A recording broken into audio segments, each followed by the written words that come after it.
How's it going? So for this video, I want to talk about risk management, and I want to talk about how you're going to be managing your positions in relation to how much of your capital you're risking. So for example, let's say you decide to enter a trade, right? And you're taking two positions. Both positions should be 0.5% risk, but you should realistically cater for the fact that you're going to be entering more positions before you enter them. So don't enter and have 1% risk and then be like, oh no, it's fine. I didn't know I was going to enter another trade. Let me just do another 1% risk. Um, Obviously 2% is also fine, but that's just more risky. You don't want to be doing that because if you do lose, you're going to make it more difficult for yourself to um, profit in the long run. So by that I mean, let's just say you take a trade, right? And the trade's going well and everything, and then it returns against you and you lose 1%. And then that's fine because 1% is, although depending on your account size, it might be a lot of your capital. Sorry, not a lot of your capital, it might be like a lot of money, but it's only 1%. You can afford to lose that 1% because if you're taking accurate trades, you're going to be making 10%, for example.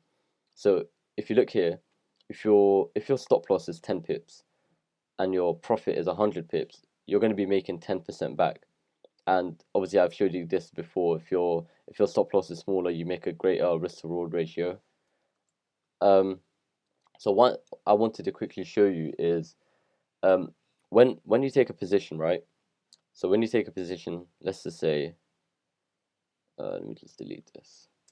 Let's say the market came up, back down, and you took a long. You started to buy, right? When price comes back up and breaks this structure over here, right? When price comes up and breaks that structure, I highly recommend taking off. Oh, let me do this quick. I highly recommend taking off 50 to 75% of your position. Lock it in. Always remember,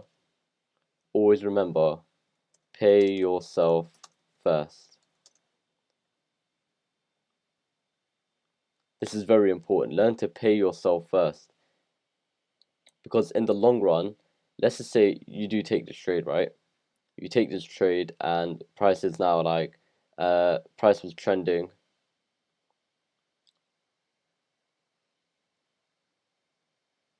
in your favor. Where's my arrow gone? And let's just say price was trending in your favor, it started to continue upwards. When it hits this point, you lock in, you take 50% of your profit. So let's just say your lot size was like 0.10, lock in 0.05. And once you do that, you bring your stop loss to break even.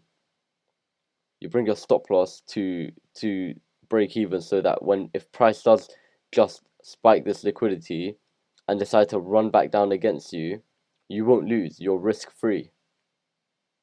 So this way, you're going to be adhering to another important point, which is capital preservation over capital preservation over everything. You need to understand how important this is. Always, always, always put your capital ahead of your trade position.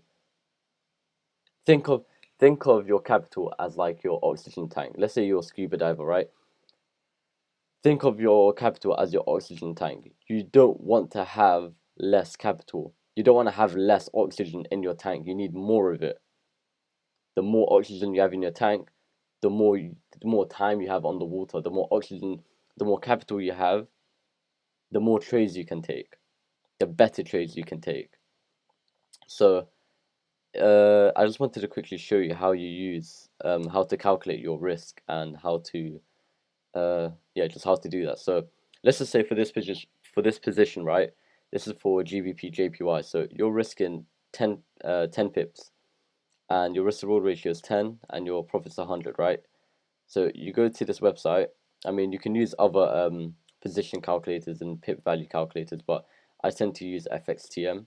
So if you just type FXTM pip calculator, it will bring you to this website. So for example, I'm working with pound.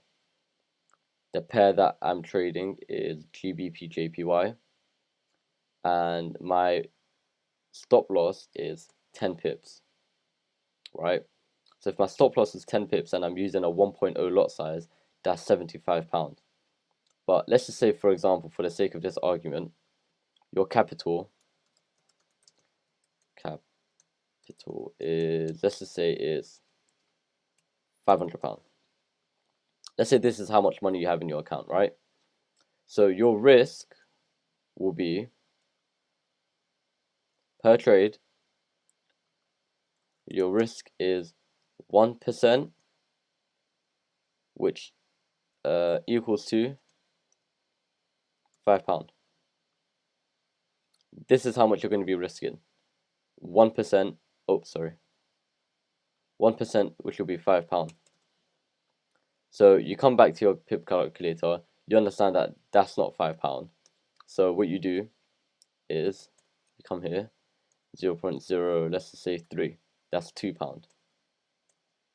5, 6, 7. Okay, so if you want to be a bit more risky, you could do 7 because you're only risking 29p more. But if you want to be more risk aversive, you do 6. So now you're risking £4.50 for the position. And if you go into your profit and you hit your target, you'll make 45. So that's how you calculate. So it will be a 10 pip risk. You're going to be risking £4.50 of your account. So for this position, for example, you're going to be risking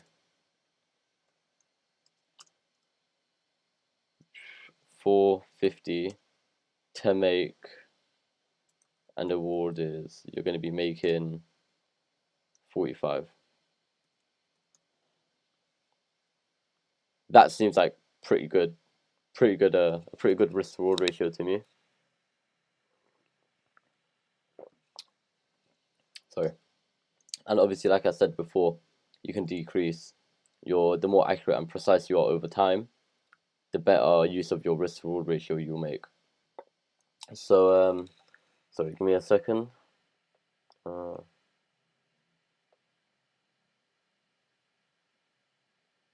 Okay, so also last thing, when you have your, let's just say, let me just save some time. Let's say you have your position, right? And you enter here, you short, price comes back up, and then back down, right? Should price now trade up against you, your stop loss should already be at break even. You always want to make sure when price breaks structure, you want to bring your stop loss to break even, so that even if you're stopped out, you already took off 50% of your position, 75% of your position. You've already taken what you came for. You already got the profit that you came for. So let's just say it doesn't, right? And price continues to run. You're not only gonna be more confident, because if price does return against you, you're like, oh well, I mean, I already got my profit. It doesn't, like, I'm not really gonna be. By doing this, you're essentially gonna be removing emotion from the trade. Like you're gonna feel more they're gonna feel like you're in more control. So let's just say price trends down, feel free to just take your profit whenever you feel happy with it. Like you don't have to hold it forever, but whenever you feel happy with your profits, just feel free to take it. Don't think that, oh, let me try hold this as long as possible. Remember, every single week there will be an opportunity in the market.